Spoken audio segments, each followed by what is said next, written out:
بسم اللہ الرحمن الرحیم۔ مسائل قربانی۔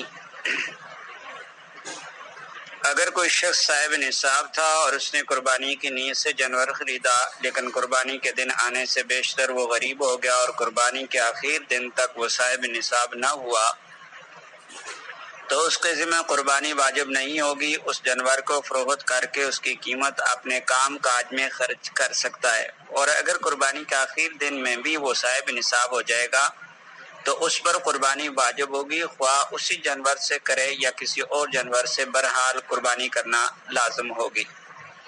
مالدار امیر لوگوں کے لیے مناسب ہے کہ جہاں اپنی طرف سے قربانی کریں وہاں مرحوم رشتہ داروں مثلا والدین وغیرہ کی طرف سے بھی قربانی کریں، ان کو ثواب پہنچ جائے گا۔ رسول اللہ صلی اللہ علیہ وسلم کی طرف سے، آپ صلی اللہ علیہ وسلم کی ازواج مطہرات کی طرف سے، حضرات خلفائے راشدین ائمہ مسلمین اور آپ نے اساتذہ کی طرف سے بھی قربانی کریں۔ اگر کوئی بکرا یا بکری ہرن اور بکری سے پیدا ہوا ہے، اس کی قربانی درست ہے۔ یہ بچہ ماں کے حکم میں ہے اور ماں بکری ہے تو یہ بچہ بھی بکری ہے اور بکری کی قربانی جائز ہے، اور اگر اس کو الٹ ہو تو پھر قربانی درست نہ ہوگی۔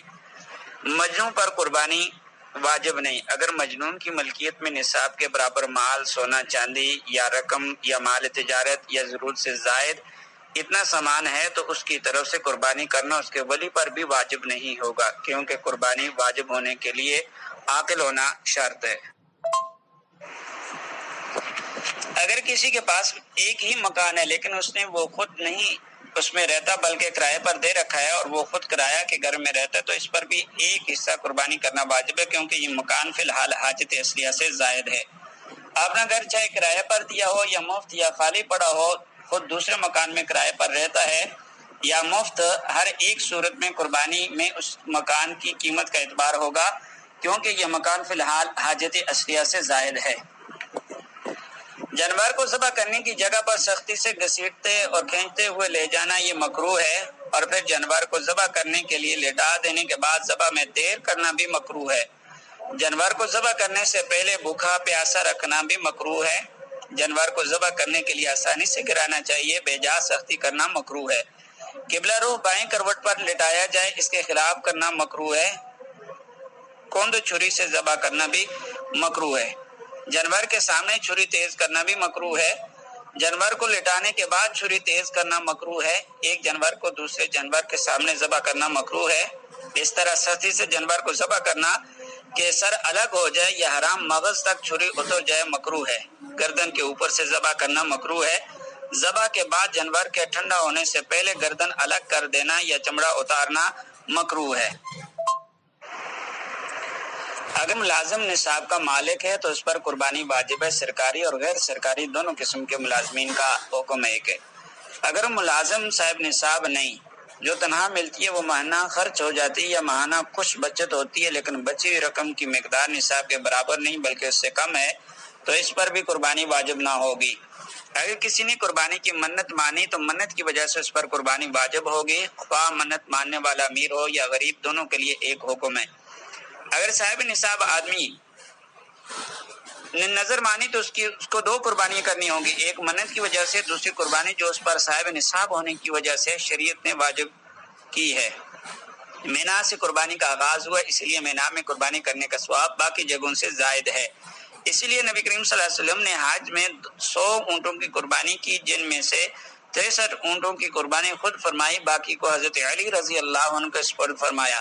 قربانی کی اتنی بڑی تعداد اسی فضیلت کی وجہ سے کی گئی، ورنہ نبی کریم صلی اللہ علیہ وسلم مدینہ طیبہ میں عام طور پر 2 جانوروں کی قربانی فرمایا کرتے تھے۔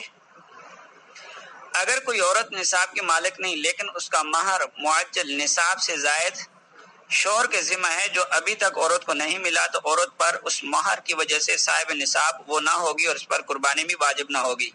اور اگر عورت کا حق مہر معجل ہے اور وہ نصاب کے برابر یا اس سے زائد ہے تو اس کی وجہ سے قربانی واجب ہوگی اور اس عورت پر ایک حصہ قربانی کرنا لازم ہوگا۔ میت کی طرف سے قربانی کرنے کی 2 صورتیں ہیں۔ اگر مرنے والے نے وصیت کی تھی تو اس کا گوشت صدقہ کر دینا ضروری ہے۔ گوشت مالداروں کے لیے کھانا جائز نہیں، اور اگر میت نے قربانی کے لیے وصیت نہیں کی بلکہ ورثاء اور رشتہ داروں نے اپنی خوشی سے میت کے لیے قربانی کی ہے تو اس کا گوشت مالداروں اور فقیر سب کو دیا جا سکتا ہے، تمام گوشت صدقہ کر دینا لازم نہ ہوگا۔ میت کی طرف سے قربانی کرنا جائز ہے اور میت کو ثواب ملے گا۔ حضرت علی رضی اللہ عنہ ایک دمہ اپنی طرف سے قربانی کرتے تھے اور ایک دمہ نبی کریم صلی اللہ علیہ وسلم کی طرف سے قربانی فرمایا کرتے تھے۔ میت کی طرف سے قربانی کرنے کے دو طریقے ہیں۔ میت کے نام پر ایک حصہ قربانی کیا جائے، قربانی کرنے والا اپنی واجب قربانی کے علاوہ ایک اور قربانی کرے یا حصہ لے اور اس کا ثواب میت کو پہنچا دے، دونوں صورتیں صحیح ہوں گی۔ میت کی طرف سے قربانی کرنی ہو تو ہر ایک میت کے لیے الگ الگ حصہ رکھنا ضروری ہے۔ ایک حصہ ایک سے زائد میت کے لیے کافی نہیں، البتہ اپنی طرف سے نفلی قربانی کر کے اس کا ثواب ایک سے زائد مردوں اور زندوں کو بخشنا درست ہے، جیسا کہ حضرت صلی اللہ علیہ وسلم نے ایک قربانی کا ثواب پوری امت کو بخشا تھا۔ گنجائش ہو تو مردوں کے لیے ضرور قربانی کریں، بڑے ثواب کا کام ہے، اس سے مردوں کو بڑا فائدہ ہوتا ہے۔ قربانی کے دنوں میں میت کے سال ثواب کے لیے پیسہ وغیرہ صدقہ کرنے سے قربانی کرنا افضل ہے اور اس کا ثواب میت کو پہنچانا افضل ہے، کیونکہ صدقہ خیرات میں صرف مال ادا کیا جاتا ہے اور قربانی مال ادا کرنے کے ساتھ ساتھ فدا کرنا بھی ہے، اور اس لیے یہ قربانی کرنا افضل ہے۔ چند افراد مل کر مشترکہ رقم سے کسی میت کے لیے ایک حصہ قربانی نہیں کر سکتے، البتہ اس کے لیے ایک صورت یہ ہو سکتی ہے کہ سب لوگ اپنے حصے کی رقم کسی ایک کو ہبہ کر دیں اور وہ قربانی کا ایک حصہ جس کے نام پر کرنا چاہتا ہے کر دے، اس سے قربانی بھی ہو جائے گی اور میت کو ثواب بھی مل جائے گا۔ سیدہ عائشہ صدیقہ رضی اللہ تعالیٰ عنہ فرماتی ہیں کہ رسول اللہ صلی اللہ علیہ وسلم نے ارشاد فرمایا، 10 ذی الحجہ یعنی عید الاضحیٰ کے دن اولاد آدم کا کوئی عمل اللہ تعالیٰ کو قربانی سے زیادہ محبوب نہیں، اور قربانی کا جانور قیامت کے دن اپنے سینگوں اور بالوں اور کھروں کے ساتھ زندہ ہو کر آئے گا، اور قربانی کا خون زمین پر گرنے سے پہلے اللہ تعالیٰ کی رضا اور مقبولیت کے مقام کو پہنچ جاتا ہے۔ بس اے خدا کے بندو، دل کی پوری خوشی سے قربانیاں کیا کرو۔ اگر جانور مجنون ہے، موٹا تازہ ہے تو اس کی قربانی درست ہوگی۔ جس جانور کا مرض ظاہر ہو اس کی قربانی درست نہیں۔ مرغی کی قربانی جائز نہیں ہے، نبی کریم صلی اللہ علیہ وسلم سے قولاً یا فعلاً مرغی کی قربانی کا کوئی ثبوت نہیں۔ جانور اتنا دبلا اور پتلا اور بالکل مریل جانور ہے جس کی ہڈیوں میں بالکل گودا نہ رہا ہو تو اس کی قربانی درست نہ ہوگی، البتہ اگر اتنا دبلا پتلا نہیں، صرف کمزور ہے اور باقاعدہ چل پھر سکتا ہے تو اس کی قربانی درست ہے۔ قربانی کا گوشت یا چربی یا چچڑ سیری پائے کسائی کو مزدوری میں نہ دیں، بلکہ مزدوری اپنے پاس سے الگ دیں، ورنہ اجرت میں دی ہوئی چیزوں کی قیمت صدقہ کرنا لازم ہوگا۔ مسافر پر قربانی واجب نہیں ہے، اگر خوشی سے کرنا چاہے تو کر سکتا ہے، ثواب ملے گا۔